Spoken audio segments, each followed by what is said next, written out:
Gérer les bavardages sans avoir à interrompre toute la classe, c'est un peu le rêve de tout enseignant, non? Aujourd'hui, on va décortiquer une technique toute simple, mais vraiment redoutable. Croyez-moi, c'est une petite astuce qui pourrait bien changer la donne au quotidien. Voilà la question qui tue. On est en pleine explication, le groupe est captivé, tout se passe bien, et là, ça commence, ce petit chuchotement. Alors, que faire? Si on intervient, on risque de casser le rythme pour tout le monde.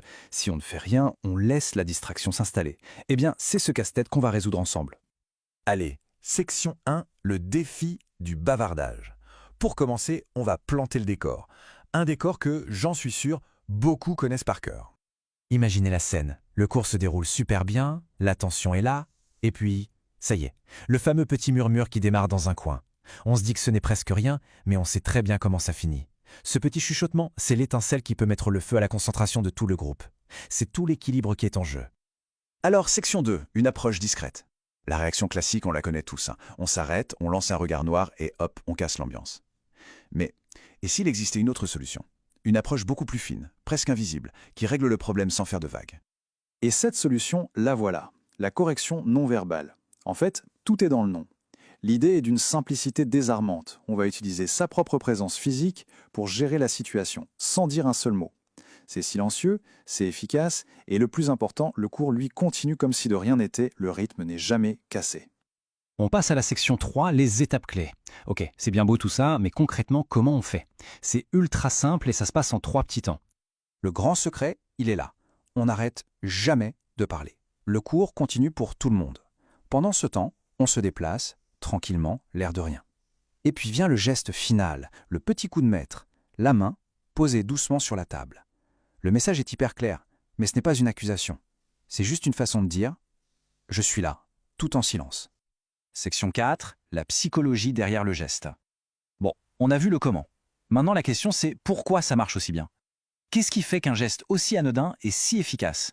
C'est là que ça devient fascinant. En fait, ça joue sur des ressorts psychologiques tout simples, mais ultra puissants. D'abord, en se rapprochant, on brise la distance. On entre dans la bulle des élèves et ça, c'est un signal fort.